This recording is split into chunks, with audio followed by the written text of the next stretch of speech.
12th class के इस वक्त बोर्ड एग्जाम चल रहे हैं और उसके कुछ ही दिन बाद 11th की एग्जाम है। आज की वीडियो स्टार्ट करने से पहले एक छोटी सी कहानी सुनो। अली और अहमद एक दूसरे के क्लास फेलोज थे। दोनों बहुत ही सख्त हार्ड लाइन कॉम्पिटिटर्स थे। अली की तरह ज्यादा मेहनती था अहमद से और ज्यादा पंक्चुअल था, मॉक टेस्ट रेगुलर देता था। यही वजह थी कि अली के क्लास टेस्ट में मार्क्स अच्छे आते थे। बट अहमद को अली पर एक चीज में हज हासिल था और वो ये कि he exactly knew what to do in the exam hall and he exactly knew what he will do on the exam sheet। क्योंकि अहमद एक्चुअली एक बोर्ड टीचर के पास पढ़ता था और उन्होंने वो सारी टिप्स अहमद को बताई हुई थी, जिसकी वजह से he got edge over Ali. और ये स्टोरी अली और अहमद की नहीं बल्कि मेरी पर्सनल स्टोरी है।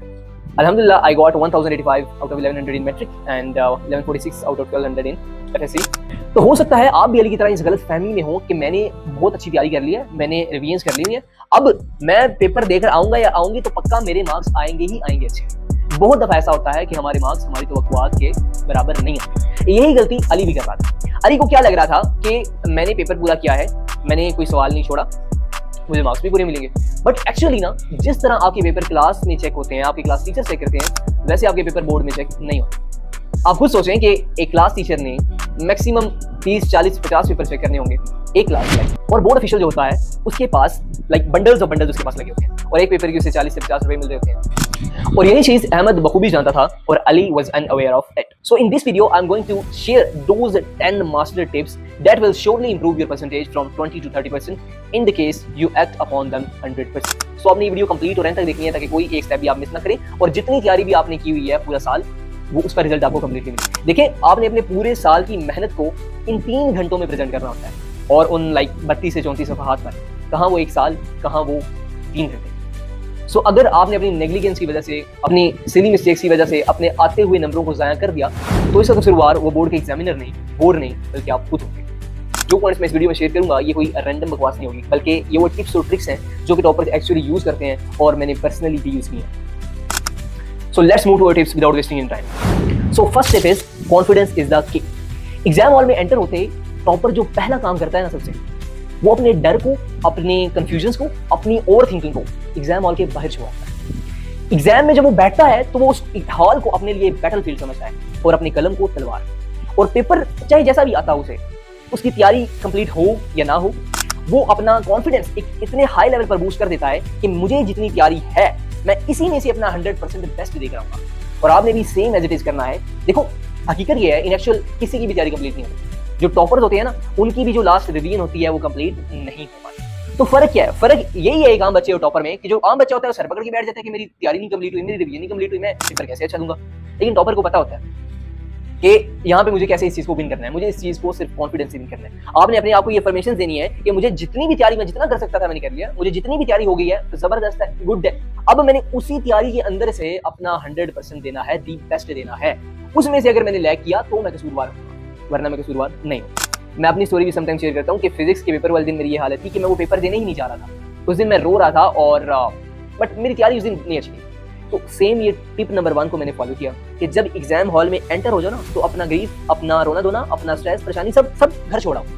तुम्हारे ज़हन में बस एक चीज होनी चाहिए कि मेरे पास ये 3 घंटे हैं, इन 3 घंटों में मुझे ऐसी तलवार चलानी है अपने नॉलेज की, अपने जितनी भी मैंने लर्निंग की हुई है उसको ऐसा मैंने यूटिलाइज करना है यहाँ पे कि मेरे से बेस्ट यहाँ पर कोई है ही नहीं। और जानती हो फिर फिजिक्स में मेरे कितने मार्क्स आए थे?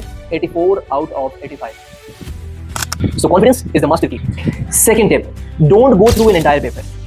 ये बड़ी एक ओल्ड सी और गंदी सी टिप अक्सर देते हैं लोग कि पहले आपके पास जब पेपर आता है हाथ में, तो आप पहले आराम से सुकून से सारा पेपर पढ़ो, उसके बाद जो क्वेश्चंस आपको आते हैं उनको मार्क कर लो, जो नहीं आते उनको एक अलग मार्कर से मार्क कर लो। खैर, ये इंतहाई फजूल और इंतहाई घटिया टिप है। इसके आपको 2 नुकसान होते हैं। फर्स्ट, आपका टाइम ज़ाया होता है, और सेकेंडली, आप अगर कोई हार्ड क्वेश्चन आ जाता है बीच में तो आपका माइंड जो है बैक एंड पे उसकी ओवर थिंकिंग करने लग जाता है और स्ट्रेस में जाने लग जाता है कि मुझे वो क्वेश्चन नहीं आता, मुझे वो वाला लॉन्ग नहीं आता। तो इस सबसे बेहतर है कि आपने क्वेश्चन पेपर पहले नहीं पढ़ना। आपके पास क्वेश्चन पेपर आया, आपने फर्स्ट क्वेश्चन रीड किया, आपको आता है तो अटेम्प्ट कर दें, नहीं आता तो आप आगे गुजर जाएं। अगला आता है तो अटेम्प्ट कर दें, नहीं आता तो आप आगे गुजर जाएं। So you don't have to read the paper thoroughly, just say bismillah and start. Third tip is very important and my favorite, and that is MCQs. MCQs, your first impression। आपको क्या लगता है कि आपका जो फर्स्ट इंप्रेशन है वो आपका पहला पेज होता है, उस पर तो मैं आगे आ रहा हूँ, बट आपका जो फर्स्ट इंप्रेशन होता है बोर्ड के पेपर में वो आपके MCQs होते हैं। बाज़ औक़ात एग्जामिनर सारे एमसीक्यूज, सारे पेपर के एमसीक्यूज को, एक बंडल के एमसीक्यूज को अलग चेक कर लेता है और बाज़ औक़ात वो एमसीक्यूज को उसके साथ ही करते हैं। और ये सारी जो टिप्स मैं आपको बता रहा हूँ ना, ये मैं अपने से नहीं बता रहा। मैं अल्हम्दुलिल्लाह जिनके पास मैं ट्यूशन पढ़ता था वो बोर्ड के टीचर थे और चेक करते थे, वो अभी भी पेपर चेक करते हैं। और ये सारी उनके पास एक पीडीएफ सी आती है जिसमें चेकर के लिए हिदायत लिखी होती हैं, तो वो सारी मैंने खुद रीड की हैं और उनसे एक्सट्रैक्ट करके सर से गाइडेंस लेके फिर मैं ये वीडियो बना रहा हूँ और आपको बता रहा हूँ। सो एमसीक्यूज आपका फर्स्ट इंप्रेशन होते हैं। अगर आपके एमसीक्यूज में मार्क्स कम है तो वहीं से आपका इंप्रेशन एग्जामिनर के पास बुरा चला जाता है। और अगर आपके एमसीक्यूज में मार्क्स फुल है या फिर 1-2 नंबर कम है तो वहां से उसे पता लग जाता है कि इसका बाकी पेपर भी कैसा होने जा रहा है। सो मैंने अक्सर बच्चों को देखा है कि वो एमसीक्यूज की तैयारी नहीं करके जाते, कि ऑब्जेक्टिव इधर उधर झांक लेंगे और सब्जेक्टिव जो है हम उसकी तैयारी कर जाते हैं। बट आपने ये गलती नहीं करनी। अगर आपको वाकई अच्छे मार्क्स चाहिए तो आपने एमसीक्यूज के लिए भी एटलीस्ट 1 घंटा जरूर रखना है उसकी तैयारी के लिए।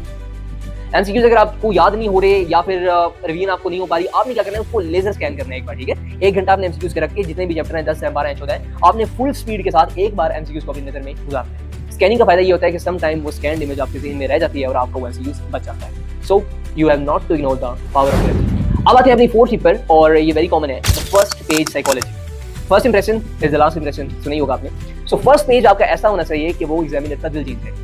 फर्स्ट पेज पर आपके 2 या 3 क्वेश्चन आएंगे और वो 2 या 3 आपने मेक श्योर करने हैं कि उसमें एक भी गलती ना हो, उसमें एक भी कैंसिलेशन मार्क ना हो। सही है।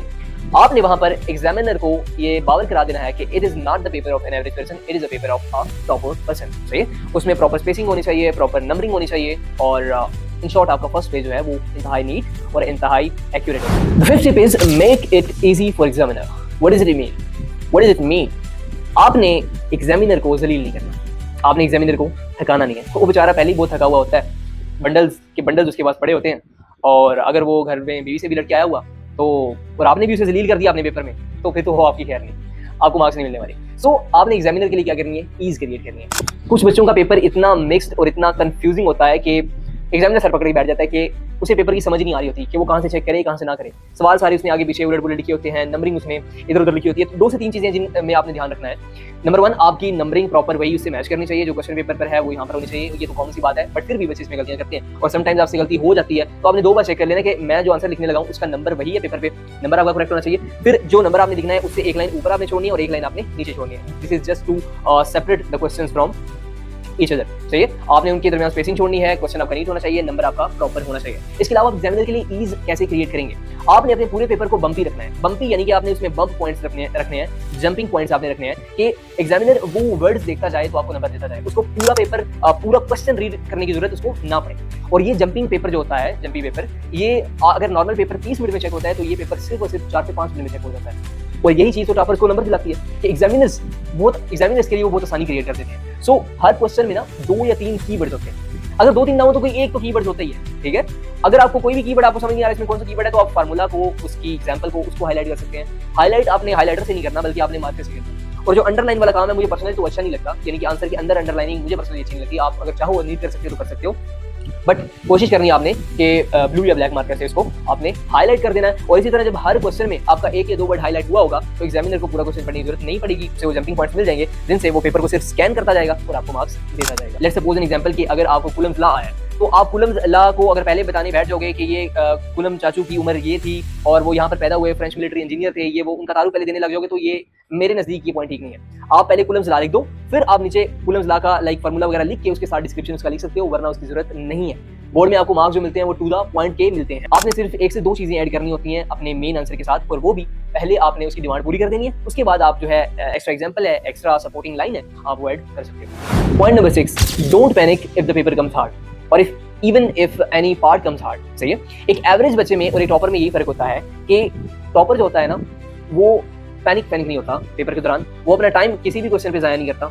अगर एक क्वेश्चन मुश्किल आ गया तो वो फौरन उसका स्ट्रेस वगैरह अगले पे जंप कर जाता है। अगला भी मुश्किल आया फिर वो जंप करता है, फिर वो जंप करता है। इवन अगर 5-6 क्वेश्चन भी एक सीक्वेंस में मुश्किल आ गए हैं तो वो स्ट्रेस उस पर हावी नहीं हो सकता। ये टॉपर की निशानी है, क्योंकि उसे पता होता है कि अगर ये क्वेश्चन मुश्किल आया तो ये सिर्फ मेरे लिए नहीं आया, ये सबके लिए आया हुआ है। तो उस हिसाब से मार्क्स भी फिर सबके बराबर आते हैं, ठीक है। तो पेपर अगर मुश्किल आ रहा है तो सिर्फ आपके लिए नहीं है, पेपर फिर सबके लिए मुश्किल है। आपने क्या करना है, जस्ट उन क्वेश्चंस को लीव कर देना है और उनको लास्ट पर अटेम्प्ट करने के लिए वहां पे आप स्पेस छोड़ सकते हैं या लास्ट पे भी आप जगह पर अटेम्प्ट कर सकते हैं। बिकॉज पैनिक इन पेपर एक ऐसी चीज है ना कि अगर आप हो गए, और मैंने देखा है बच्चों को वो हो जाते हैं एग्जाम हॉल में, उनका रोना निकल जाता है बेचारों का।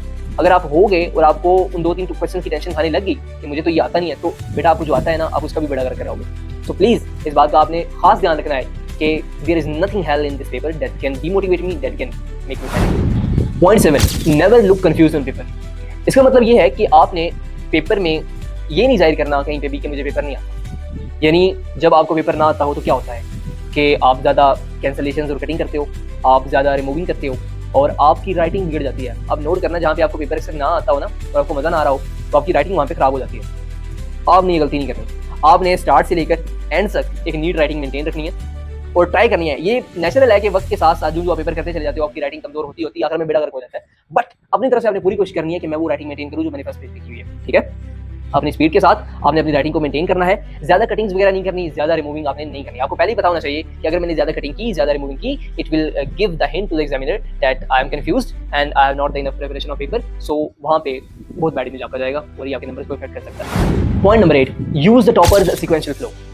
इसका क्या मतलब है?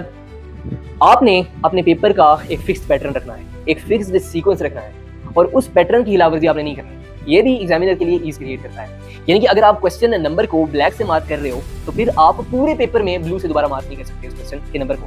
समझ रहे हो? यानी आप क्वेश्चन नंबर 1 आपने लिखा है, उसको ब्लैक से लिखा है, अगले को आप ब्लू से नहीं लिख सकते। ये कोई यहाँ पे फूल बूटियां नहीं हमने लगानी, कोई रंग बिरंगी हमने जो है कार्रवाई नहीं करनी।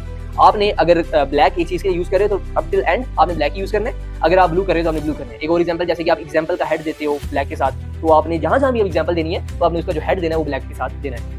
मिसाल के तौर पे मैं जो क्वेश्चन के अंदर अगर मैंने बम्पी और जंपिंग पॉइंट रखना होता था, जो लाइक कीवर्ड जिसको कहते हैं, तो मैं वो हमेशा ब्लू से रखता था, मैंने वो कभी ब्लैक से नहीं रखा। सो आपने अपना जो पैटर्न है वो आपने सेम रखना है, अपना सीक्वेंस आपने सेम रखना है। ये चीज़ भी एग्जामिनर के लिए एक ईज क्रिएट करती है और उसके माइंड में बैठ जाता है कि ये बच्चा ये जो मार्कर्स हैं या ये जो इंडिकेटर्स हैं ये यहाँ यूज़ कर रहा है। सही है। अच्छा, एक चीज़ और के बोर्ड में ब्लैक और ब्लू दोनों अलाउड होते हैं, इस पर अक्सर तमाशा करते हैं वहाँ पे जो आए होते हैं एग्जामिनर्स, उनको भी नहीं पता होता और यहाँ पे हमारे टीचर्स हजरात भी। लेकिन बोर्ड की शीट पे आप देख सकते हैं कि वहाँ पे प्रोमिनेंट लिखा होता है कि काला और नीला मार्कर दोनों अलाउड है। सो आपने एक फिक्स पैटर्न के साथ पूरा पेपर अटेम्प्ट करना है। अगर एक चीज़ आप ब्लू से पहले लिख रहे हैं तो उसको फिर आपने ब्लैक के साथ आप कन्वर्ट नहीं करना। Second last point and very important, last answer effect. First page psychology तो आपने जान लिया है, बट लास्ट आंसर इफेक्ट के बारे में पता है? कहते हैं ना कि इंसान अपनी पहली मुलाकात को और अपनी आखिरी मुलाकात को याद रखता है। सो यही कुछ एग्जामिनर पे भी अप्लाई होता है। लास्ट आंसर भी आपने अपना स्ट्रॉन्ग वाला रखना है, यानी कि आप अपना फर्स्ट वाले आंसर जो है वो भी स्ट्रॉन्ग रखेंगे, जो मिड वाले आंसर हैं वो आप वो रख सकते हैं जो आपको 60, 70, 80% आते हैं, और जो लास्ट आंसर्स हैं, जो लास्ट पेज पर आंसर्स हैं, वो भी आपने स्ट्रॉन्ग रखने हैं। क्यों? क्योंकि बाज़ औक़ात एग्जामिनर ऐसे होते हैं कि वो आपका पूरा पेपर जज करके आपको लास्ट पर मार्क्स दे देते हैं। लाइक एक तो है ना, साथ साथ वो मार्क्स लगा रहे होते हैं, बट जैसे कि अगर लॉन्ग क्वेश्चन को उन्होंने पूरा पोर्शन चेक करना है तो वो जो है हो सकता है वो जो लॉन्ग क्वेश्चन की अलग से टोटल मार्क्स आखिर में लगाए, ये चेक करके अच्छा इसकी ओवरऑल जो है लॉन्ग की ये लेंथ थी, ये जो है इसकी डायग्राम्स वगैरह इसने बनाई है, न्यूमेरिकल इसने ऐसे अटेम्प्ट किया, तो इसके तकरीबन इतने नंबर आते हैं। सो इस यहाँ पे जो पॉसिबिलिटी है मार्क्स कटने की, उसमें से बचने के लिए आपने ये करना है। और अमूमन बच्चे लॉन्ग क्वेश्चन अटेम्प्ट करते हैं लास्ट पर, आप शॉर्ट करे हो लॉन्ग करे आपकी मर्जी, बट वो जो लास्ट के 1-2 पेजेस हैं लॉन्ग के हों शॉर्ट के हों, वो आपके बहुत जबरदस्त और बहुत स्ट्रॉन्ग क्वेश्चन आपका होना चाहिए वो, ताकि फर्स्ट साइकोलॉजिकल टिप का भी हमने ख्याल रख लिया और यहाँ पे लास्ट आंसर इफेक्ट भी हमने विन कर लिया। अच्छा जी, नंबर 10 पे वो चीज़ें आ जाती हैं जो बहुत कॉमनली डिस्कस की जाती हैं और इसीलिए मैंने जरूरी समझा कि वो मैं ना डिस्कस करूँ, जैसे कि राइटिंग या प्रेजेंटेशन और टाइमिंग वगैरह है। इसके लिए अगर आप कहेंगे डिटेल्ड वीडियो बना दो तो मैं इंशाल्लाह डिटेल्ड वीडियो इस पर बना दूंगा। अगर आप एक टॉपर्स की आंसर शीट की एनालिसिस करना चाहते हैं तो मैं आपके लिए एक पूरा पेपर लिख दूंगा, लाइक 3 to 4 पेजेस, और इसमें वो सारी जो प्रेजेंटेशन है ये वो कवर हो जाएगी कि किस तरह से आपने अटेम्प्ट करना होता है, जंपिंग पॉइंट्स कैसे देने होते हैं, हेडिंग कैसे देनी होती हैं, बुलेट्स, और बुलेट्स भी एक तरह के नहीं होते, बहुत टाइप्स के बुलेट्स होते हैं, स्पेसिंग कैसे देनी होती है, मार्जिन लाइंस डबल कटेड कैसे लगाते हैं, ये सारी छोटी छोटी चीज़ें, ये पूरा एक प्रॉपर सेगमेंट है जिसको कहते हैं पेपर प्रेजेंटेशन। लेकिन फिर भी थोड़ा बहुत तो मैंने इस वीडियो में बता दिया हुआ है। अच्छा, राइटिंग आपकी बहुत ज़बरदस्त और कैलीग्राफिक और प्रोफेशनल होना जरूरी नहीं है, बस रीडेबल राइटिंग आपकी होनी चाहिए। उनके दरमियान थोड़ी सी स्पेसिंग होनी चाहिए, वर्ड्स के दरमियान एटलीस्ट 1 फिंगर का स्पेसिंग होनी चाहिए 2 वर्ड्स के दरमियान। सही है, 2 अल्फाबेट्स नहीं 2 वर्ड्स बोल रहा हूँ। और स्पेसिंग के साथ साथ आपकी राइटिंग अगर कर्सिव है और जॉइंट है तो ज़्यादा जॉइंट नहीं होनी चाहिए। एग्जामिनर ज़्यादा जॉइंट राइटिंग पसंद नहीं करता, आपने जॉइंट को थोड़ा सा कम रखना है ताकि वो रीडेबल हो। लाइक एग्जामिनर को क्या चाहिए, उसको अपनी ईज चाहिए, अपनी स्पीड, अपनी स्कैनिंग चाहिए। सो अगर आपने ज़्यादा जॉइनिंग की और ताकि उसको समझ ही नहीं आ रही तो फिर भी आपके लिए मसला है। सो अगर जितनी आपकी राइटिंग सिंपल हो, नीट हो, रीडेबल हो, इट्स बेटर। प्रेजेंटेशन आपने अपनी तरफ से बेस्ट करनी है, हेडिंग्स को आपने हाईलाइट करना है। हाईलाइट कैसे कि आप उसके नीचे डबल जो मार्कर होता है कटेड, उससे आप लाइन लगा सकते हैं। इसके लिए आपने लास्ट पर 10 से 5 मिनट रखने हैं, मैक्सिमम 10 और मिनिमम आपने 5 मिनट जरूर रखने हैं क्वेश्चंस की दरमियान लाइंस लगाने के लिए और हेडिंग के अंडर लाइन लगाने के लिए। इससे यकीन माने आपके पूरे पेपर की लुक ही बदल जाती है कहाँ। बट आपने अगर डिटेल वीडियो डिमांड की कमेंट्स में तो मैं इंशाल्लाह इस पर वीडियो जरूर बना दूंगा। और last thing, time management, that is very very important. अगर आपको पूरा पेपर भी आता हो और आप उसमें 80 में से 100 आप ले सकते हो तो फिर भी कोई फ़ायदा नहीं अगर आप पेपर अपने टाइम पर ना किया आपने। तो पेपर तो आपने अपने साथ एक वॉच जरूर लेकर जानी है और टाइम का आपने प्रॉपर ध्यान रखना है साथ साथ, ताकि आप 5 मिनट वक्त से पहले पेपर करें। सो अभी के लिए इतना ही। और अगर आपने ये वीडियो कंप्लीट देखी है तो मैं आपको गारंटी देता हूँ कि अगर आपने ये टिप्स फॉलो की तो इंशाल्लाह आपके 20 to 30% मार्क्स बढ़ जाएंगे। जितने भी आपके पहले आने थे उससे 20 to 30% आपके इंप्रूव हो जाएंगे। अगर आपको वीडियो पसंद आई हो या कोई एक टिप भी पसंद आई हो तो मेरी वीडियो को लाइक कर दें। और इसी तरह की फ्यूचर अपडेट्स के लिए like I am N MBBS student और मैं मेनली एमडी कैट के बारे में गाइड करूंगा बच्चों को, but I will carry the FSC and matric along with it. So future updates के लिए मेरे चैनल को ज्वाइन कर लें। Thank you.